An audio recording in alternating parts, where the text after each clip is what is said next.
Don José. Oiga, vamos a ver los números que nos dieron ayer y hacer un análisis entre ustedes y nosotros. Tenga su calculadora allí, ponga su iPhone, lo que sea. Vamos a hacer una ¿iPhone se dice? No. Sí, bueno, tu teléfono inteligente. Ponga su teléfono inteligente Su smartphone. en las funciones aritméticas. Tuvimos 1988 casos, 54 defunciones. Entonces haga la siguiente división. Divida 54 entre 1988. Eso le va a dar, ¿ya lo tiene? 2.72. Esa es la tasa de letalidad. Por ahí anda la cosa de este virus. Un poquito más abajo se mueve entre 1 y 2. Entre más casos usted tenga, como explicaba el doctor de la Rosa, entre más casos diagnostiquemos, más baja va a ser la tasa. Estamos en eso. Estamos en 2.72. También tenemos 78 personas en cuidados intensivos. Usted divide 78 entre 1988 y le da una tasa de 3.92. Estamos una tasa de... ¿Cuál es la importancia de esta tasa?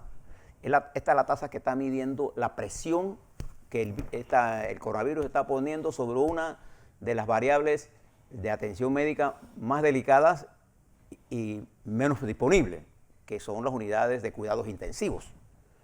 Entonces acuérdense que no solamente están los enfermos de cuidados intensivos del coronavirus, Fernando, sino están los que tienen otro tipo de patología o de enfermedades, los que tienen problemas de derrames, de infartos, etc. Esta es, digamos, una de las unidades más costosas y a la que tenemos que cuidar, porque una vez que se desborde eso, tenemos un problema. El dame tiene que mirar, ahora divida los hospitalizados en sala, que son 163 entre 1888, eso le va a dar 8.20. Probablemente el problema de cama, y cuando se abra el nuevo hospital provisional, portátil, no es portátil, es modular, que después será trasladado, según nos explicaba el ministro de Obras Públicas, a la comarca Nove Bugle, entiendo, va a producir un poco de alivio a las unidades de cuidados intensivos que se encuentran, como señalaba el diario La Crítica, en su punto todavía rumbo a la saturación. Y eso es lo que tenemos que mirar. Y es por eso que todas las personas debemos cooperar en el mantenimiento de las medidas de cuarentena. No hay, escuchando todo, mirando todo lo que está pasando en el mundo. Recuerde que este es un virus nuevo. No hay vacunas para el virus. No estarán disponibles las vacunas probablemente sino hasta el otro año. La cura de esto, como no sabemos, de nuevo, está en proceso de experimentar. Hay drogas, ahora vamos a hablar con nuestro experto, uno de nuestros expertos internacionales. Él es nuestro experto internacional y es panameño, que nos ha ilustrado sobre cómo se va a desarrollar esta situación. No hay cura. Todavía sabemos que hay medicinas que tienen mayor nivel de tener algún efecto positivo. Y se agrava cuando el paciente que es atacado por el coronavirus tiene otra patología anterior. Entonces, usted se da cuenta, la recuperación es solo de 0.65. Sí. Hay cerca de 1.680 personas aisladas, en cuarentena, que representa el 84%, que coincide exactamente con las cifras globales. ¿Qué es lo que le quiero decir? Lo importante de la información en este detalle, como la tiene Panamá, es que nos permite tener la radiografía del problema que estamos manejando. Y yo felicito a los que están haciendo este trabajo, porque tienen las estadísticas, hay mucho más información que se puede sacar de aquí, para ir diseñando los ajustes que tenemos. En términos generales, la estrategia de Panamá, cuarentena, medidas de salud pública, atención en las unidades de cuidados intensivos, el desarrollo y vigilancia permanente en las calles para hacer cumplimiento a las medidas que se han tomado, tener una campaña de comunicación permanente son las medidas que tenemos que tener y una sola línea de conducción.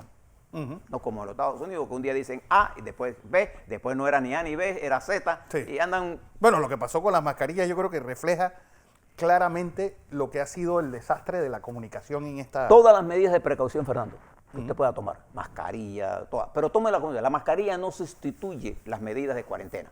Sí. Ni la mascarilla ni el guante sustituye el lavado de manos. el lavado de manos. No se confunda una cosa con la otra. El guante le puede dar una percepción a usted de que usted está protegido, no. Te toca eso y se toca la cara, es la misma cosa. Sí. Y el guante también se contamina. La mascarilla también es una protección, pero no sustituye las medidas. Entonces yo creo que estamos en una semana crucial, porque nosotros debemos hacer todo el esfuerzo para cumplir las medidas cuarentenarias, tal como han sido planteadas, para que lograr qué cosa. Como estamos en un crecimiento lineal y no exponencial como en los Estados Unidos, nosotros tenemos que hacer el esfuerzo para que a mediados de abril esa curva comience a hacer su primera inflexión de aplanamiento, que le decimos nosotros. Hay dos formas que a veces pasan. Se da el aplanamiento o se da la caída abrupta. Ojalá se diera la caída abrupta, pero nosotros vamos a darle medición los modelos que hay 1000 modelos. Unos nos ponen en el extremo, otros nos ponen más abajo. Ningún modelo ha sido asertivo en ninguna disciplina que yo conozca con respecto a la realidad. Ni la de proyección de demanda de energía, ni la de potenciación de crecimiento, ni la de predicción de cómo se comporta una epidemia. ¿Por qué? Porque las variables van entrando y van cambiando. Claro. Y los modelos no se alimentan de las nuevas cosas. Por ejemplo, ningún modelo tiene forma de predecir. Sí, la cuarentena total es algo... el efecto de la cuarentena, y si el pueblo responde 100%, Sí. no hay modelo de hacerlo. Es por eso. Lo que sí sabemos es que las medidas de mitigación son nuestras armas nucleares contra el virus. ¿Por qué? Sencillo. Si el virus no tiene en qué hospedarse, se muere. Ya está con nosotros el doctor Guy de la Rosa. Guy, como siempre, un placer escucharte. Bienvenido a Panamá. Muchas gracias por la invitación. El placer y el honor es mío, Fernando. Guy, antes de ir con la parte más profundo del tratamiento que se está utilizando contra el virus, hay una forma de detección que están utilizando sobre todo los militares en California, que es poner a las personas a oler vinagre, porque dicen que incluso cuando uno está asintomático pierde parte del olfato. ¿Qué tan efectivo es este procedimiento? Sí. Estas son maneras realmente un tanto indirectas para hacer el diagnóstico. Lo que sucede con los pacientes con COVID-19, incluso aquellos pacientes que tienen enfermedad leve o moderada, es que ocurre una disminución en el sentido del gusto y del olfato. Esto ya se ha descrito en múltiples casos. Es el tipo de sintomatología que ha pasado desapercibida. Lo que ha sucedido a lo largo de los últimos 2 meses es que el enfoque ha sido en las manifestaciones cardinales, la fiebre, la tos, que puede ser seca o productiva, el decaimiento, la fatiga general, etcétera, etcétera. Pero no se ha hecho énfasis en este tipo de manifestaciones. Y hay un sinnúmero de ellas. La pérdida del olfato y la pérdida del gusto son dos de estas manifestaciones clínicas, no son frecuentemente vistas y no son observadas en el 100% de los pacientes. De ahí entonces que utilizar pruebas para oler cierta cantidad o ciertos compuestos o ciertas sustancias químicas, yo pienso que es una manera indirecta pero muy imprecisa de establecer el diagnóstico. El diagnóstico debe ser establecido a nivel molecular y hoy en día tenemos pruebas rápidas que utilizan gotas de sangre para detectar la presencia de anticuerpos, ya sea IgG o IgM. Así que el diagnóstico tiene que ser ya sea a nivel de amplificación molecular o a nivel de detección inmunogénica. Hidroxicloroquina más acitromicina como tratamiento versus utilizar cortisona o corticoides que también se están utilizando. Sí, los esteroides sistémicos no reemplazan el tratamiento que hoy tenemos, que es primordialmente a base de hidroxicloroquina y acitromicina. Los efectos de la hidroxicloroquina y acitromicina han demostrado ser muy efectivos en estudios limitados, y quiero enfatizar eso, en estudios limitados. La data es limitada. Básicamente son unos cuantos pacientes. El último estudio del doctor Didier Raoult fueron 80 pacientes. Esto, desde el punto de vista de establecer eficacia clínica, se considera un número pequeño, un número reducido. Por lo tanto, vamos a tener que esperar la data que venga de estudios mayores en cuanto a la población, en cuanto al número de pacientes que son sometidos a tratamiento, para llegar a conclusiones de esta manera robustas. Lo que quiero enfatizar es, hasta la fecha, la combinación que ha dado mejores resultados en estudios limitados es la combinación de hidroxicloroquina con acitromicina. Pero esto no reemplaza ninguna otra terapia. Es decir, cuando observamos el tratamiento con corticosteroides, lo que se ha observado es que la administración de los mismos mejora el pronóstico de los pacientes. Y esto es importante aclararlo porque se piensa que la razón por la que los corticosteroides mejoran el pronóstico de los pacientes es que en esta infección por COVID-19 existe un franco compromiso inflamatorio, lo que se llama una cascada inflamatoria o una tormenta de citoquinas. Por lo tanto, se piensa que la administración de corticosteroides hasta cierto punto ayuda a disminuir este componente inflamatorio marcado que vemos en COVID-19. Sin embargo, quiero recalcar, esto no reemplaza la terapia base de hidroxicloroquina con acitromicina. ¿Cuáles son los efectos secundarios de utilizar pues, este compuesto? Estamos hablando de los corticosteroides sistémicos, ¿cierto? Sí, Okay. bueno, de los dos, tanto de los cortisona claro. como de la hidroxicloroquina. Claro. La hidroxicloroquina con la acitromicina, ambas tienen un efecto adverso que lo hace importante desde el punto de vista clínico, que es la prolongación del intervalo QT. El intervalo QT es un parámetro que observamos en el electrocardiograma. Cuando este intervalo se extiende o se prolonga, los pacientes tienen riesgo de desarrollar lo que se llaman arritmias ventriculares, algunas de las cuales pueden tener fatalidad, pueden ser fatales. Por lo tanto, la administración de ambos medicamentos, ambos tienen la capacidad de prolongar el intervalo QT, tiene que ser bajo monitoreo médico. Y esto es algo que hemos enfatizado en múltiples ocasiones y yo quiero utilizar la oportunidad para nuevamente enfatizar esto. Esto no es una combinación que, basada en la data que tenemos hoy, puede ser utilizada de manera aleatoria por cualquier tipo de paciente. Tiene que ser bajo supervisión médica. Muchos médicos, y yo soy de esa opinión también, los pacientes deben tener un electrocardiograma de base y una vez que tienen el electrocardiograma de base deben ser monitorizados durante la terapia porque el electrocardiograma de base simplemente es el inicio para el monitoreo. Debe monitorizarse estos pacientes conforme pasa la terapia. Recordemos que en el estudio del doctor Didier Raoult la terapia se administró por espacio de 10 días. La acitromicina por 5 días, la hidroxicloroquina por 10 días. Así que este monitoreo debe ser un monitoreo preciso, de manera que se detecten aquellos casos en donde se va a prolongar el intervalo QT, lo cual puede desencadenar arritmias ventriculares. En el caso de los corticosteroides, el problema que tienen los corticosteroides es que pueden disminuir esa respuesta inmune si son administrados a altas dosis y por tiempos prolongados y pueden suprimir lo que es el eje adrenal y producir lo que se llama insuficiencia adrenal. El asunto es que esto ocurre cuando la administración es prolongada, especialmente a dosis altas. Ahora, aquí estamos hablando de administración en tiempos cortos, periodos cortos, con relativas dosis moderadas a altas, así que nuevamente se trata de monitoreo de los pacientes para evitar esa supresión adrenal o supresión de las glándulas suprarrenales. El punto que quiero enfatizar aquí nuevamente es, y esto que quede claro, estas son terapias que tienen que ser estudiadas a profundidad en estudios. La data que tenemos hoy en día con hidroxicloroquina, con acitromicina, con esteroides sistémicos, es data limitada. Si bien apunta en la dirección que nosotros queremos, que es mejoría clínica, mejoría de los parámetros clínicos, disminución de la severidad conforme pasa el tiempo, claro que las terapias están demostrando cambios en la ruta que nosotros queremos, pero la data es limitada y en ese caso tenemos que ser un tanto cautelosos. Don José. Buenos días, doctor. Es un placer ¿Qué tal, Miguel? ¿Cómo está? Compartir con usted su conocimiento. A ver, si puedo, para nuestra audiencia, plantearle rápidamente una cosa. El coronavirus 2 no tiene cura con los que nosotros podamos decir que hay una cura y hay una vacuna. No está en este momento en ese tema. Entonces, tenemos dos variables. O prevenimos y curamos con lo mejor que tenemos. Sí. Entonces, lo que quiero plantearle, porque escuchaba al presidente de los Estados Unidos ayer, que en mucha énfasis está promoviendo el uso de la hidrocloroquina como un elemento importante y promisorio. Claro, es promisorio, pero no tenemos la certeza y tiene las limitaciones que usted ha señalado. Desde el punto de vista ahora de su conocimiento en infectología, ¿cuál sería la estrategia de nosotros ahora mismo? Porque el virus, entre más delicado, entre menos saludable esté usted, más daño le hace.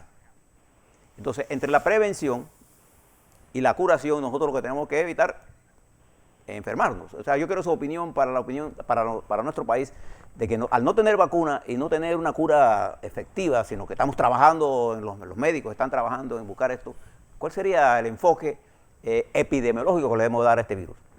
Sí, totalmente. Hoy lo que tenemos es terapias que son promisorias, pero no tenemos la certeza de que van a funcionar. Son promisorias, la data inicial es positiva, pero requerimos estudios largos, estudios amplios con un alto número de pacientes para comprobar de manera categórica que estas terapias funcionan, que tienen un perfil de seguridad adecuado. Las vacunas, como usted ha comentado, ingeniero, no las vamos a tener en nuestras manos por lo menos por 12 a 16 meses.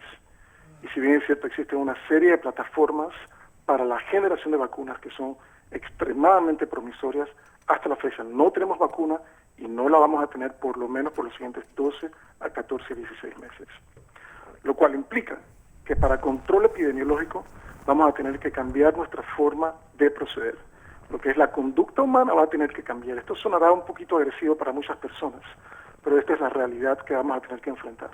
De ahora en adelante, lo que vamos a tener que hacer es evitar infección. Ya sabemos que los pacientes o las personas jóvenes, adultos jóvenes, pueden quedar hospitalizados y pueden tener enfermedad severa.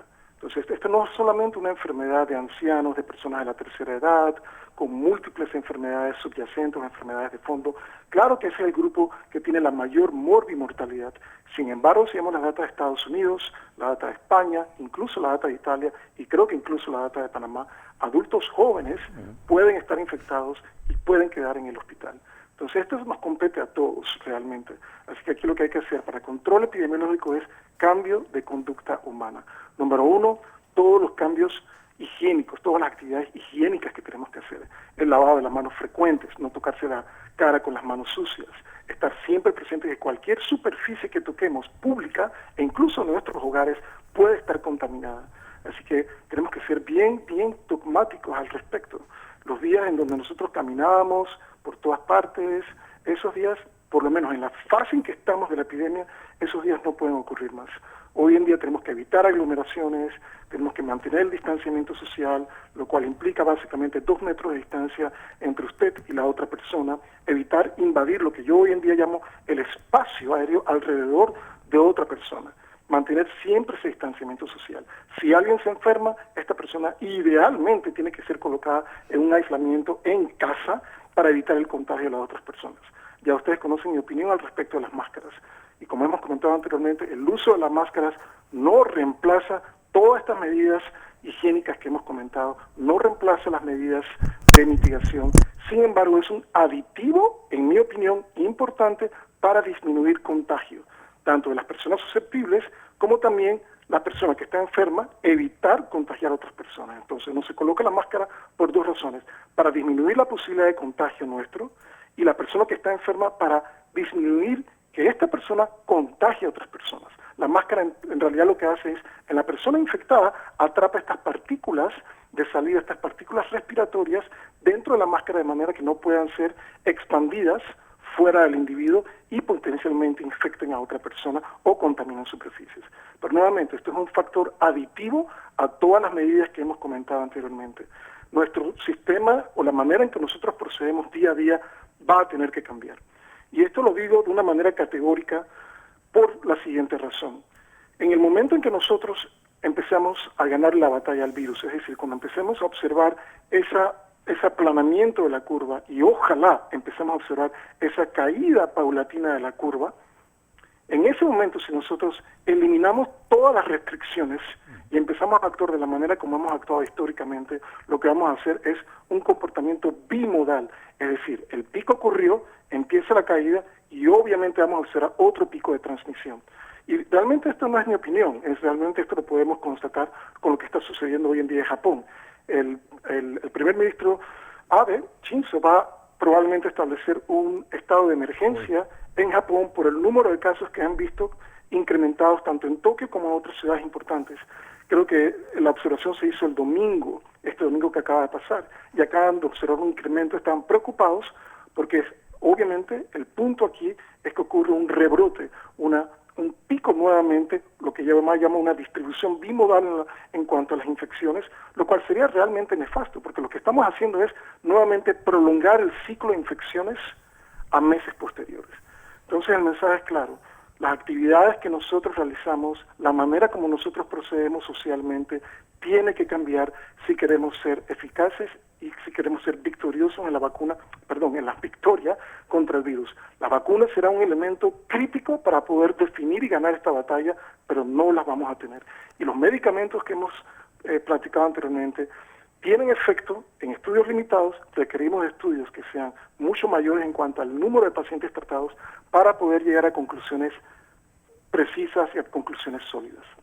Porque hay enfermedades, por ejemplo el ébola, muy fácil de reproducir, que no tiene vacuna ni tampoco tiene tratamiento. Es básicamente el ejemplo que el mundo ha tenido con la lucha contra el ébola, el modelo que se está siguiendo contra este coronavirus. Sí, el problema que tenemos con esta infección es el largo, son múltiples. Primero es el periodo de incubación, que puede ser hasta de 14 días. Sin embargo, sabemos hoy en día que en casos esporádicos el periodo de incubación puede ser mayor. Es un problema. Si el periodo de incubación fuese más corto, pudiésemos detectar estos casos tempranamente. Pero puede ser hasta de 14 días y en casos muy aislados, incluso más de 14 días. El segundo problema que tenemos es que un gran porcentaje de las infecciones son asintomáticas o mínimamente sintomáticas. Y durante el periodo asintomático los pacientes pueden transmitir la infección a otras personas de manera eficaz. Entonces tenemos esta disyuntiva y esto causa obviamente un retraso en cuanto a lo que es el diagnóstico de las infecciones, lo cual estimula la propagación del virus. Se suma también el hecho de que un gran porcentaje de las infecciones son leves o moderadas. Es simplemente, si observamos la data de China, es simplemente un 20% de las infecciones que terminan en el hospital y un 5% que son enfermedad crítica que requiere manejo de cuidado intensivo. Entonces, por las propias características de la enfermedad, obviamente hasta un 80% tienden a ser enfermedad leve a moderada. Esto obviamente complica un tanto más todo lo que es el control epidemiológico de la infección. Entonces, realmente es un enemigo difícil de contener y tenemos que usar todas las medidas que tenemos hoy en día para poder ser victoriosos. Pero esto va a tomar tiempo, esto no es una batalla de 2 o 3 semanas. Otro punto importante enfatizar, recordemos, cuando hoy apliquemos medidas estrictas y hoy apliquemos las medidas de contención necesaria, de mitigación necesaria, el efecto no lo vamos a ver al día siguiente, el efecto no lo vamos a ver en 2 días, ni mucho menos en 4 o 5 días. Lo que hagamos hoy se va a ver reflejado en 1 a 2 semanas posteriores. Entonces tenemos que ser pacientes en ese caso. Y yo pienso que la observación de la curva epidemiológica es muy importante. Las actividades y las medidas que ha tomado Panamá hasta la fecha son adecuadas.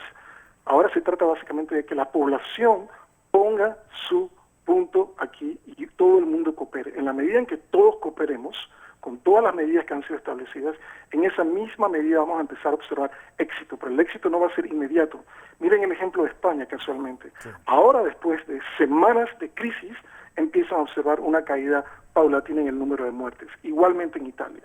Pero esto tomó tiempo y requirió mucha conciencia y que la gente se mantuviese en sus hogares. Entonces el mensaje es claro, esta es una batalla que vamos a ganar, requerimos de la comunidad, requerimos de que todo el mundo siga las reglas. La parte científica, vamos a generar vacunas inmunogénicas. De esa parte no me cabe la menor duda. Yo pienso que existen múltiples proyectos que son extremadamente promisorios y esto incluye vacunas como también la administración de suero hiperinmune. Y ambas son estrategias muy importantes tanto para el tratamiento como para la prevención. José. Doctor, necesitamos su experiencia para que nos ilustre sobre un tema que está en el debate. Los modelos de predicción de hacia dónde va esta epidemia.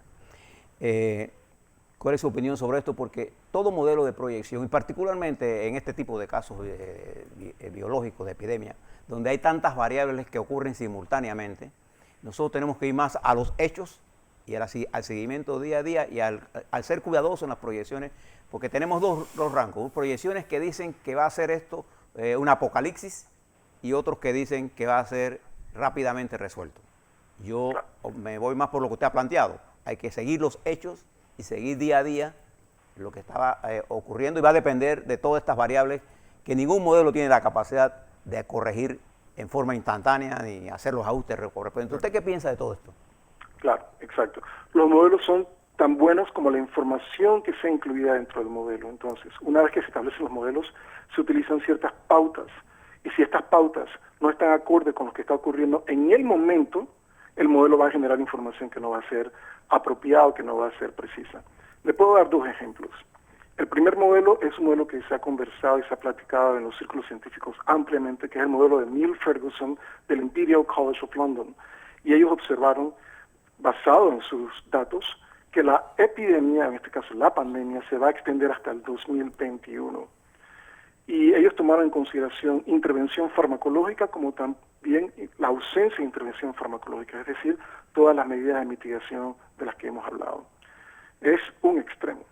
Sin embargo, si observamos el modelo de la Universidad de Washington, que es un modelo un tanto más reciente, específicamente para Estados Unidos, este modelo predice que el número de camas, el pico en cuanto a la utilización de camas, especialmente camas intensivas, va a ocurrir entre la segunda y la tercera semana de abril en Estados Unidos.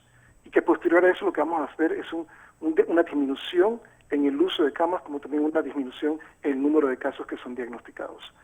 Sin embargo, estos modelos no están ajustados necesariamente al momento en que son realizados. Entonces, tenemos que tener cautela cuando analizamos los modelos. Los modelos son importantes para básicamente darnos o ilustrarnos en dónde se está manifestando la epidemia en cuanto a su control, en cuanto a su evolución. Sin embargo, tienen el defecto de que no necesariamente están observando lo que está ocurriendo en el campo en ese momento preciso. Entonces hay que observarlos con mucha cautela. Hoy en día creo que el modelo de la Universidad de Washington está tratando de utilizar datos actuales para poder ser actualizado en tiempo real. Sin embargo, esto hay que observarlo a lo largo del tiempo. Yo soy de la opinión que esto va a tomar meses. No sé si se va a prolongar hasta el 2021, eso es un tema de debate. Lo cierto es que en el momento en que nosotros empecemos a eliminar súbitamente todas estas medidas de restricción, lo que vamos a observar es un comportamiento bimodal, como lo hemos dicho. Para evitar un comportamiento bimodal, y la razón por la que lo digo es sencillo, para evitar un comportamiento bimodal se requiere de una inmunidad de grupo, lo que se llama inmunidad de rebaño, herd immunity en inglés, del 60 al 70%. Es decir, requerimos que la mayor parte de la población sea expuesta al coronavirus, y eso es esencialmente lo que no queremos hacer. Entonces, si usted tiene una población en general, 60-70% de inmunidad general, en ese caso vamos a observar una caída paulatina del virus y eventualmente no lo vamos a observar más. Sin embargo, esto requiere exposición general de la población, lo cual conlleva mortalidad y lo cual conlleva básicamente el aglomeramiento y la saturación del sistema de salud. Lo que ocurrió en España, lo que ocurrió en Italia, casualmente lo que nosotros queremos evitar. Entonces, para poder aplanar la curva, el efecto que ocurre es, el aplanamiento de la curva ocurre por todas las medidas de mitigación que estamos haciendo, pero el efecto colateral, si lo queremos llamar de esa manera, es que al aplanar la curva, lo que hacemos es que la extendemos a lo largo del tiempo. Y esta extensión a lo largo del tiempo, estamos hablando de meses, básicamente. El problema es que obviamente la extensión implica que debemos mantener todas estas medidas que hemos comentado, medidas de mitigación, las medidas higiénicas, los cambios en nuestra conducta social. Pero la ventaja, a pesar que existe prolongación, la ventaja del aplanamiento de la curva es que colocamos el número pico de casos por debajo de lo que es el límite de atención de nuestros centros hospitalarios. Es decir, no los saturamos con pacientes en las salas, con pacientes en los intensivos, lo cual es importante, porque miren la catástrofe que ocurrió en España e Italia, porque el sistema quedó sobresaturado. Entonces eso es lo que queremos evitar. Obviamente el efecto negativo del aplanamiento es la prolongación de la curva a lo largo del tiempo, y eso es lo que tenemos que lidiar. Un punto más al que quiero llegar, no quiero ahondar mucho en esto porque es realmente un tanto académica la discusión, pero existe hoy en día una discusión acerca de si la prolongación del virus por meses implicaría el establecimiento del virus como un virus estacional, como son, por ejemplo, los coronavirus que normalmente producen el resfriado, la influenza, por otro ejemplo importante, el virus respiratorio sincicial, el metaneumovirus, que está relacionado al virus respiratorio sincicial, que tienen obviamente una característica en cuanto a temporada. En nuestro país es temporada lluviosa, en los países del hemisferio norte y del hemisferio sur, básicamente es temporada de invierno. La pregunta es si este virus se comportará de esa manera. Si llegase a ser el caso, que no lo sabemos, y quiero enfatizar nuevamente en este punto, si llegase a ser el caso, que no lo sabemos a ciencia cierta hoy, esperemos que para ese momento tengamos ya indicios de una vacuna altamente inmunogénica y efectiva, porque una vez que colocamos inmunidad en la población en general, entonces eliminamos esa capacidad del virus de establecerse a lo largo del tiempo y adquirir características estacionales. Pero obviamente esto está por definirse. Guy de la Rosa, como siempre, un placer tenerte en nuestro programa. Guy de la Rosa, infectólogo panameño desde los Estados Unidos. Muchas gracias por la invitación. Información comercial. Antes de irte, Fernando, para nuestros médicos, hay un modelo que desarrolló la Universidad de Pensilvania, que es que mide el efecto de este virus en la capacidad de instalación hospitalaria. Un modelo matemático que mide cómo la presión que ejerce este virus en el este virus, por ejemplo, en los hospitales, en camas, en unidades de cuidados intensivos. Pero esto es para los profesionales de la medicina y de la epidemiología. Es el modelo de la Universidad de Pensilvania, que está ahora mismo en debate.